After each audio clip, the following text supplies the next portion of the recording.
It's that time of week once again, the weekly mailbox, your weekly Q&A here on the channel, and this might be a bit preemptive, but this could be the final ever weekly mailbox before 10k subscribers. I mean, it might not be. I might say something in this video which puts you all off completely, and there's a mass unsubscription session, and we're back down to zero. That potentially could happen, and I'm waiting for the day that I say something like that in Formula 1 and that happens. But if you are new, it would be awesome if you could subscribe. We're almost there. We've almost reached the goal. But this is the weekly mailbox, so the main focus is the questions from you, and if you've got questions for next time, post them in the comments below. This week we've got a whole array of questions, not only Formula 1, not only Formula E, but the first question is from Alfie E, and he asks, what are your opinions on the new Formula 1 game, and will you play it? I'm obviously going to play it. I am obviously going to play it. I'm a big fan of the Formula 1 games. Last year, for 2018, I dabbled in a bit of a career mode on the channel.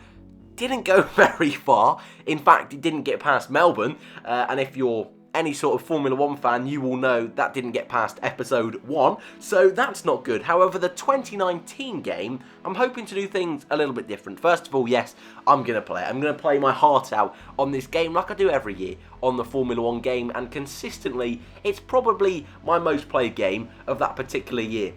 Even though some people say it gets a bit stale, I play it. I'm still playing 2018 now. I'm still doing some bizarre 5-lap career mode at the moment. So I'll probably do the same with 2019, but the game itself looking really good. Loving all of the changes they've made. The implementation of Formula 2 is so spicy, so good. Really looking forward to that. Really looking forward as well to how they're going to put it into career mode, and how supposedly, not quite to 100% confirmed on this, but your rivals in Formula 2 come into Formula 1 with you. Sounds super awesome. Also, picking a driver academy to be part of sounds great. Obviously, I want to drive for Haas, and I'm hoping, fingers crossed, I can sort something out. Hoping I can do a career mode. Hoping I can also do some sort of online series, maybe get you guys involved. I know I mentioned a sort of like subscriber league kind of thing, but I think first I'm going to do some open lobbies, that kind of thing. I'm on Xbox, so sorry, PC and PS4 fans, you are inferior. That is an inside gamer joke, very relatable.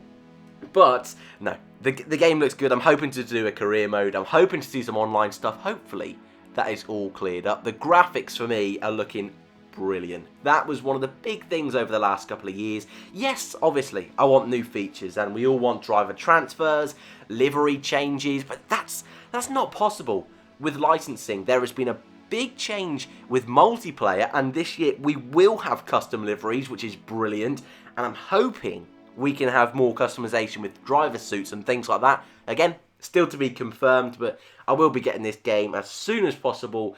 Content for you guys, hopefully, will be consistent, and I'm hoping I can do my career mode with Haas F1, obviously.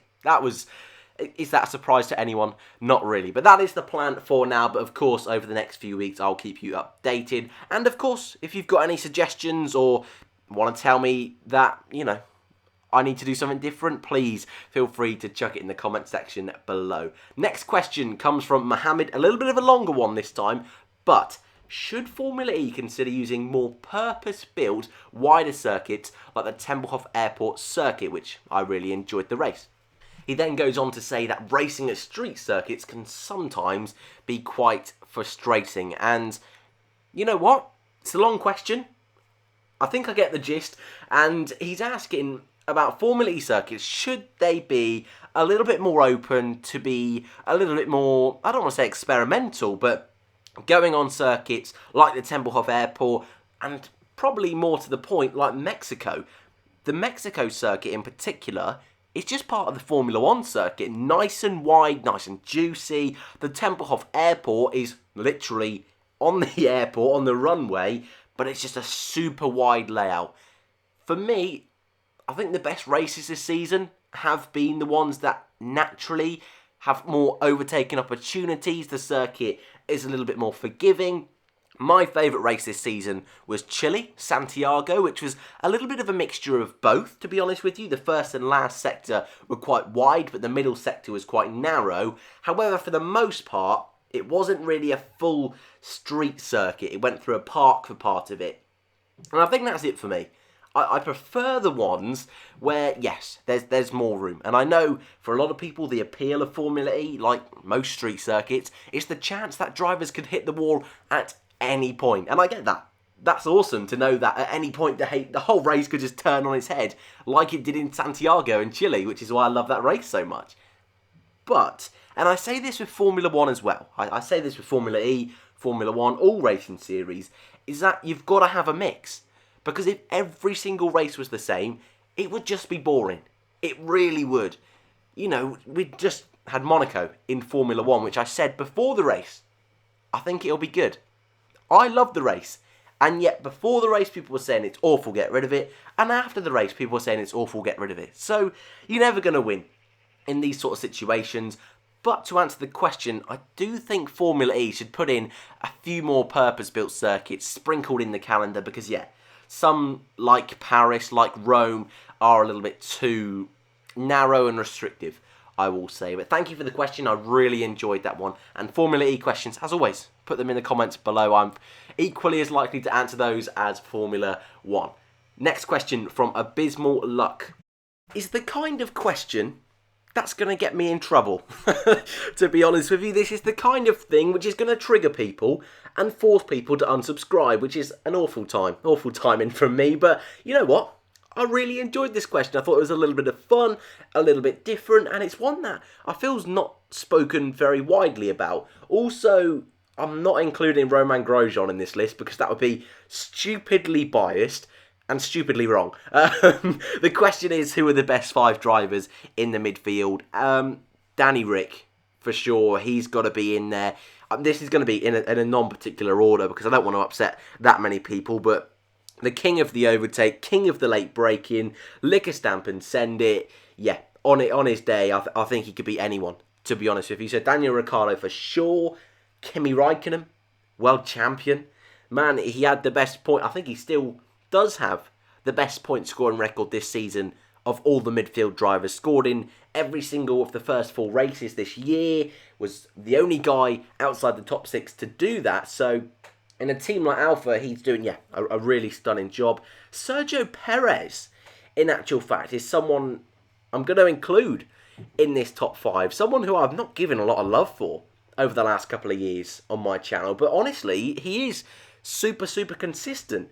And he gets the job done. And he's continuing to do that this year. So for sure, he's on the list. Hulkenberg I'll put in as my 4th choice there. Again, not in any order, but Hulkenberg as well. Links to Red Bull today I'm seeing about. If that gets any more serious, I might do a video, but I'm not reading into those too much. He, again, even though he doesn't have that podium, like, super, super consistent, always scores points best of the rest last season. And number 5, I could go K-Mag. Likes a little mistake in practice, so I'll go Carlos Sainz, an underrated driver. People also seem to think I hate Carlos Sainz, but no, he's one of my favourite drivers, actually. I think, Carlos Sainz, again, under the radar last season, but very, very consistent. Most points finishes of any driver outside the top 6. So, they're my top 5. Let me know yours in the comments below. That's going to be a fun one to read. Studio Ferro asks the next question. What do you think will happen to Formula 1 in 2026? Because there's a new regulation coming from the US that 50% of all vehicles will be electrified. Boy, this is a difficult question to answer. But it's also a fun one. That's why I kept it in. 2026, can we just bear in mind, is a very long way away. 7 seasons, 8 seasons really, of Formula 1. So that's a long time in Formula 1 years. Just think, 2011 was 8 seasons ago. So 8 seasons in the future, not too sure. And if cars look like the projected McLaren car, I don't know about that. However, in relation to electric vehicles, will Formula 1 go electric? I think it's inevitable. 2026, I actually think, that's a very reasonable timeline. We've got the big in quotation marks, big regulation change in 2021. How big that's going to be is, well, I think we're supposed to find out in the next month or so how big those changes are going to be for 2021. So another 5 seasons on, yeah, potentially we could see another revolution aerodynamically and for the cars. So I think about then, it's probably about time Formula 1 will go electric. But I'm interested, how many people would be upset about it? I don't know if that's the right word to use, but how many people do you think would turn off from Formula 1? Because obviously that's such a big turn off for Formula E about the noise. And think of how much people complained about the noise going from 2013 to 2014 from the V8s to the V6 hybrids. So going electric, I think that would be something economically for Liberty Media that they would really have to consider.